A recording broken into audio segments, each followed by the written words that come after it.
Take Max over. Come over. I'm over.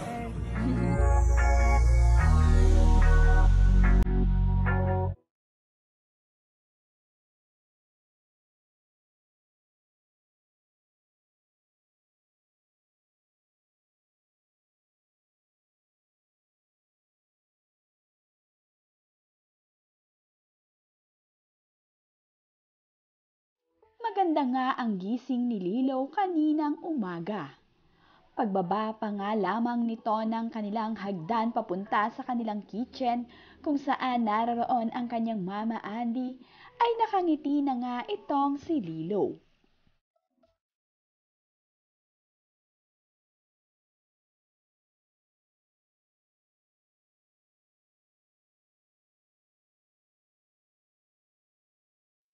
Alam nga kay Lilo na maganda ang kanyang gising dahil naka-smile nga ito sa kanyang mama Andy at Papa Pilmar.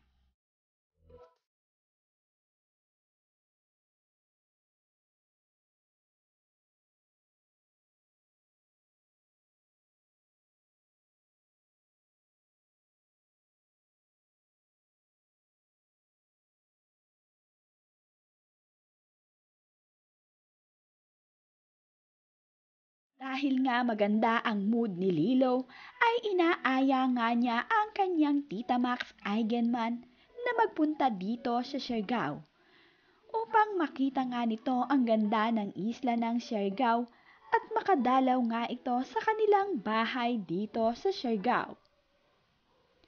Si Max nga ang nakakatandang kapatid na babae ng kanyang mama Andy.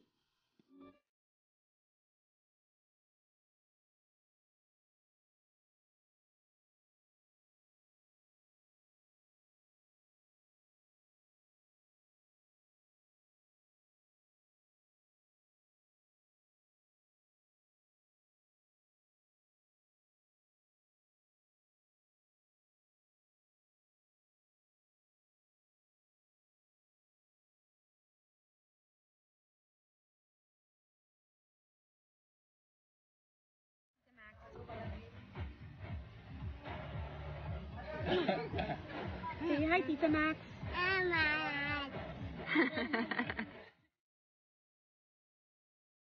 Dahil namimiss nga ni Andy ang kanyang kapatid na si Max, ay sinasabihan nga niya ang kanyang anak na si Kowa at Lilo na magpunta nga siya dito sa Siargao.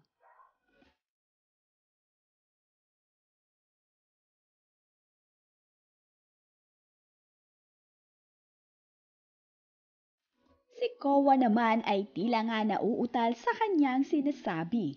At dahil bata pa nga si Kowa ay hindi niya masabi ng buo ang kanyang gustong sabihin na, "Come over here, Tita Max."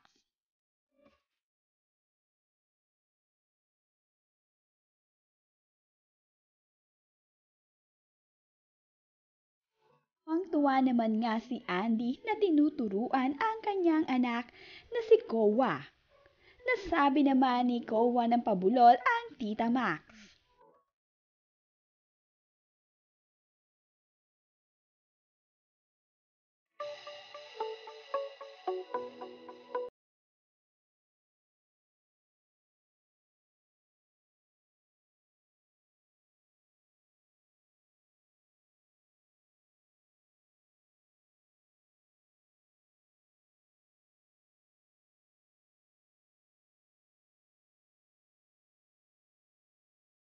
Dahil lumalaki na nga ang bunsong anak ni Andy at Pilmar na si Kowa, ay nahihilig na din itong mag-basketball. Iginawa naman siya ng mababang ring ng kanyang Papa Pilmar.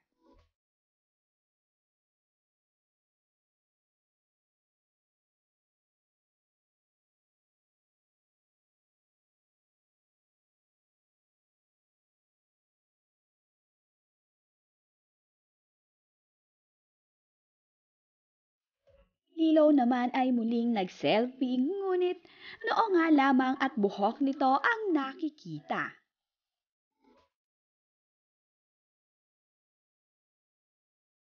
Sila naman nga ang madalas kasama ni Andy sa araw-araw. Kasama nga niya ang mga ito sa kanyang pagsusurfing. Kagaya nga lamang ni Maureen na siya ang madalas kasama ni Andy kapag sila ay nagsusurfing.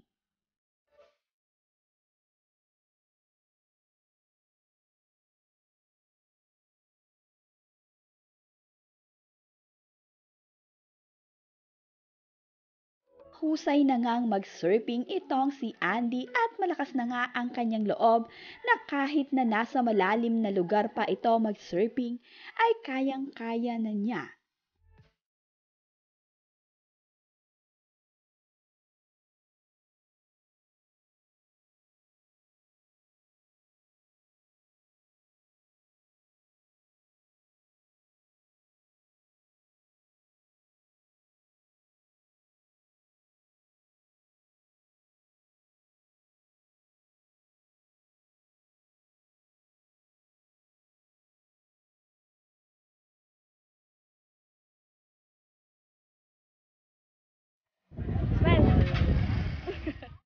Tuwang-tuwa naman nga kay Kowa ang kanyang ate Tonette.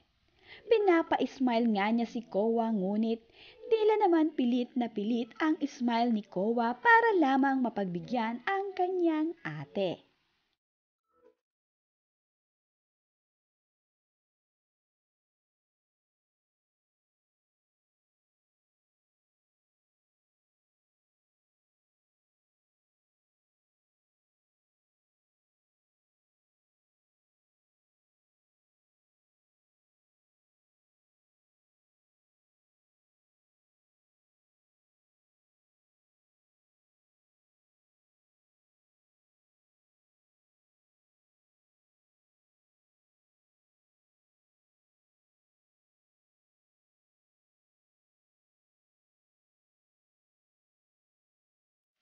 Ito naman ang paborito ni Lilo at Kowa kapag sila ay pumupunta sa Shaka Cafe.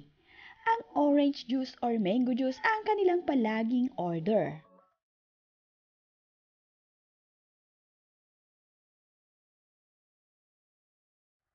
Ellie naman ay madalas kasama ang kanyang ate Maureen.